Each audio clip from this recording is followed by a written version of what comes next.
Yo he empezado en el Barbarossa el 69. Era la época de hippie y esto lo sabían todos y entonces nos han visto como hippies. Y a mi hijo que era pequeño, un ejemplo, esto es que yo he hecho en mi barra después puesto velas para hacerlo más ambiente, más romántico. Y la gente aquí han pensado, han preguntado a mi hijo, ¿tan pobres son tus padres que no tienen dinero para la electricidad? Han tenido que cerrar el bar a la 1:30. Y no, y la música tenía que apagar a las 12. Entonces, cuando yo lo tenía que pagar a la música a las 12, la gente empezaba a cantar porque eran alegres, ¿no? Y entonces otra vez al cuartel y así. Pero también en estos años la policía, la Guardia Civil, tenía la manera de dejarse invitar. El jazz es como una familia grande. Entonces, cuando había músicos de Alemania o americanos y eso, tenían que ir a Barcelona, antes han cogido el tren o han ido en coche, antes han pasado para mi casa y se han quedado por la noche y han tocado. Yo he tenido el piano, hemos hecho una noche un poco loca y el día siguiente otra vez al cuartel, ¿no? Para que hemos hecho ruido. Tenía que estar cada día, pero 40 años vivir con el trabajo que te gusta, con la música, con el ambiente que te gusta. Bueno, tienes que luchar mucho para esto. Yo era técnico de obras. Yo empezaba a trabajar, a abrir carreteras. Era muy especial porque empezamos ya a abrir las carreteras arriba y con el fuego todos los árboles estaban negros, no podías pasar para medir. Entonces lo bonito era que tenía un maquinista, bueno, una máquina muy grande, un maquinista, y yo lo montaba encima de la máquina y digo, empiezas a empujar aquí, 50 metros y ya empezamos a marcar la carretera. Y eso, así hicimos casi todas las carreteras más fumadas paradisíacas. Empezaba las urbanizaciones en todo sitio. Entonces yo todavía en Canellas no tenía mucha conexión.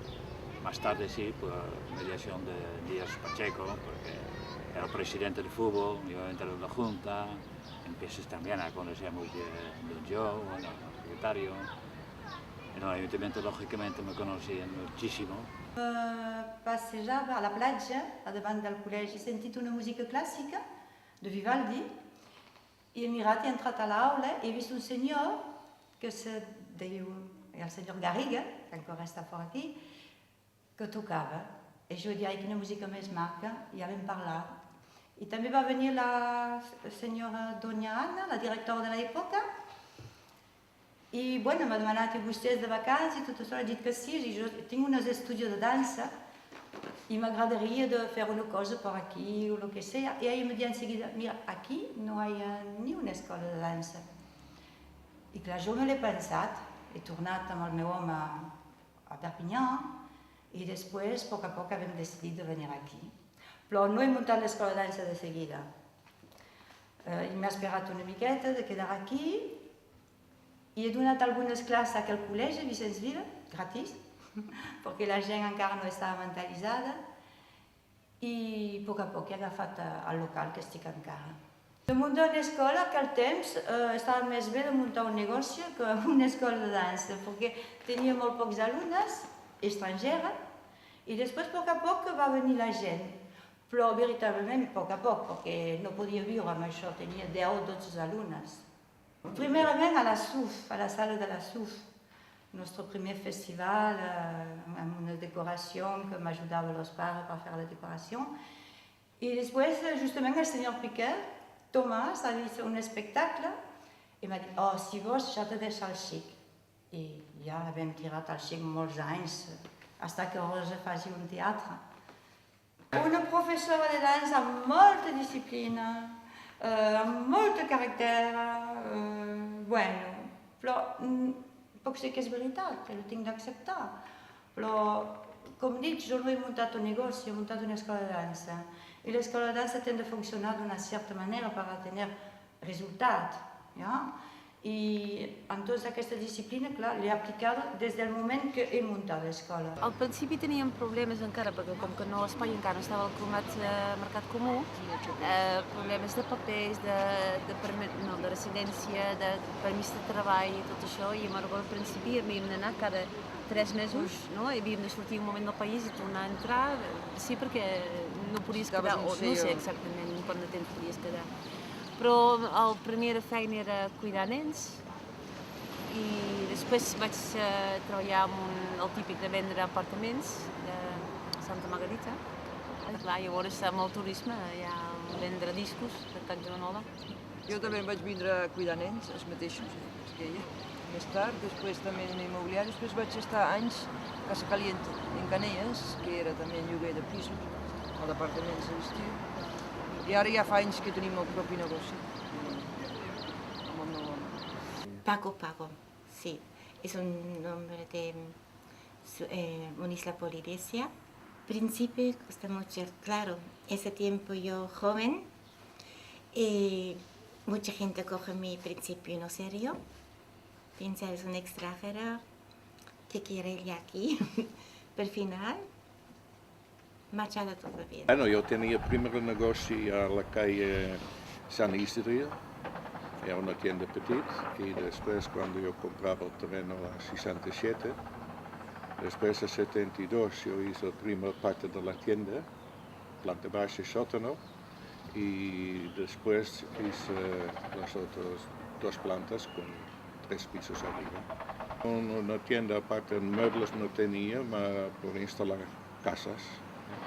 Todo lo que necesito interior de una casa, lámparas, nevera, lavadoras, todo eso. El nombre de Boutique venía, nosotros cuando hicimos el primero era pequeña tienda ferretería Peter y después porque era el nombre de nuestro hijo. Y entonces, claro, después hicimos el shopping center Peter cuando íbamos en un nuevo edificio. Y claro, la gente, al señor Bosch de Bernadette, también muchos clientes seguramente, no de Costa, que saben que era el señor Bosch, pero seguramente muchos turistas dicen a él también señor Bernadette, como a mí señor Peter. Jo no me llamo señor Peter, estic acostumbrat. Un altre dels negocis que va voler muntar el meu pare era una sala de festes, una sala on pogués haver-hi espectacle. En aquell temps, evidentment, flamenc, doncs hi havia un espectacle flamenc, a més de molta qualitat, amb el Luis Príncipe i el Juan Sierra, que estava molt i molt bé, i llavors feia grans actuacions, grans gales de gent amb el Julio Iglesias, amb el Demi Rousseau, amb el Charles Nabur, el que després, anys més tard, es feia a Peralada i després ara a Cap Roig, doncs es feia el CIT. El problema va ser que em sembla que es va inaugurar l'any 73 o 74, no recordo ben bé, però el model d'aquell negoci era un model amb extinció. La gent no estaven disposats a pagar els preus que es havia de cobrar, perquè evidentment l'aforament era molt limitat. El model de negoci es va extingir. I aleshores, però també eren els anys del Travolta i del Saturday Night Fever i de l'Estudio 54 de Nova York i tot això, i el meu pare va dir, escolta, sí, fem una discoteca d'això, de la sala de festes.